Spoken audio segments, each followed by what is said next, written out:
In this video, we are going to talk about unique minimum variance unbiased estimator, or also known as minimum variance unbiased estimator. Now let's move on to our fourth topic for this video, that is the UMVUE, or also known as MVUE. This basically means that unique minimum variance unbiased estimator or minimum variance unbiased estimator. So if you see in the name itself for the UMVUE, we have three conditions. So the first one being unique, the second one being minimum variance, and the third one being unbiased. So the UMVUE itself states that it is an estimator which is unique and has minimum variance and is unbiased. So now let's look at some of the conditions that are required for a UMVUE.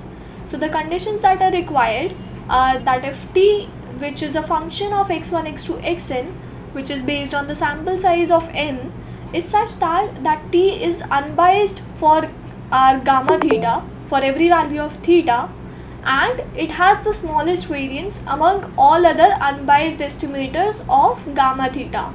So we already know that these three conditions will be satisfied since our MVUE or UMVUE is always unique. We'll also see why MVUE is called as unique. Now let's see how MVUE is unique. So let's say we have T1 and T2 as MVUE of theta. Then we know that expectation of T1 and expectation of T2 are both equal to theta, and both the variance of both of these, variance of T1 and variance of T2, is equals to, let's say, sigma square. Since both are MVUE, that means they both have the smallest variance, and so that is why we have this particular equality of variance between T1 and T2 over here. Now let's say we have another variable, that is T3, which is equals to T1 plus T2 by 2, basically the average of these two particular estimator. So we have our expectation of T3, which is equals to expectation of T1 plus T2 by 2, which is equals to theta.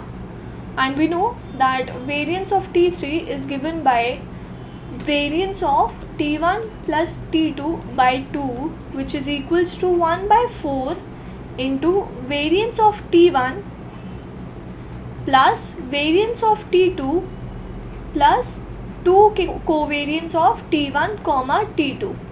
So we have that this particular variance of T3 is less than equal to 1 by 4 variance of T1 plus variance of T2 plus 2 mod of covariance of T1 comma T2. Since covariance of T1 comma T2 can also be negative, so that is why we get the less than equal to sign, since variance of T3 can be less than this particular equation. We also know that by Cauchy-Schwarz inequality that covariance of T1 comma T2 is less than under root of variance of T1 into variance of T2. As well as we also know that the correlation coefficient that is given by R square, that is equals to covariance of T1 comma T2 upon under root of variance of T1 and variance of T2 is less than equal to 1. So that is how we get that covariance of T1 comma T2 is less than equal to under root of variance of T1 and variance of T2. So that means our variance of T3 is less than equal to 1 by 4 into sigma square plus sigma square plus 2 sigma square, which is equal to sigma square. So we know that since variance of T3 is less than equal to sigma square, that means that our T1 and T2 might not be our MVUEs, since they do not have a minimum variance. So our assumption is wrong. So that means our T1 is equals to T2. Our MVUE is unique. Now let's look at how to calculate MVUE using the Cramer-Rao inequality. So what does the Cramer-Rao inequality states? It states that it provides a lower bound to the variance of an unbiased estimator of gamma theta.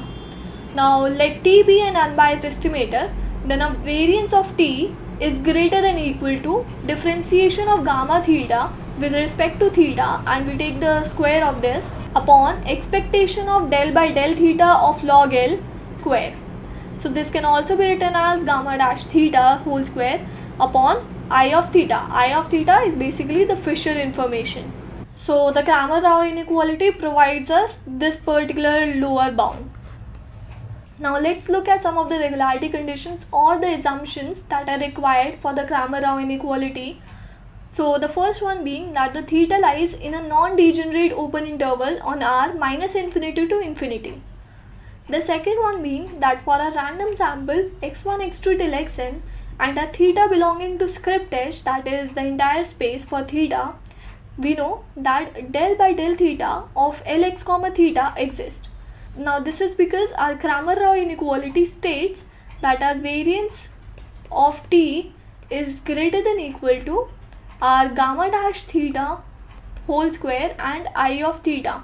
And we know that I of theta is calculated by taking the expectation of del by del theta of L of x comma theta whole square. So in order to calculate this particular lower bound, we know that this particular differentiation should exist, and differentiation under integral sign is valid.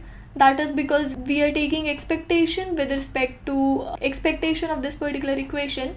That means that the third point should be valid. Then moving on to the fourth point, that is I of theta exists, that is the Fisher information, and is positive for theta. Since we already know that variance of t is always positive. And the next one being the range of integration is independent of the parameter theta, so that fx comma theta is differentiable under integral sign.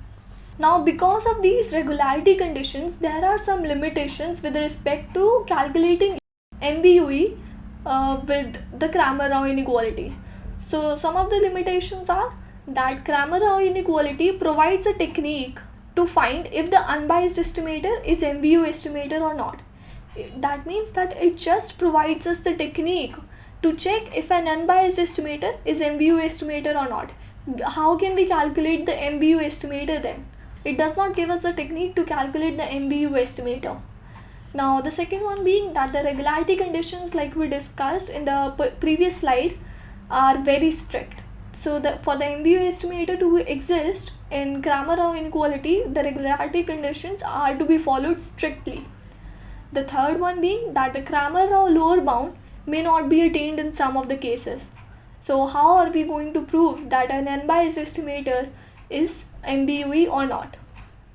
And the fourth one being, that is the last one, that is that if regularity conditions are violated, then the least attainable variance may be less than Cramer-Rao lower bound. So we'll look at how to calculate MVUE estimator using the Rao-Blackwell theorem.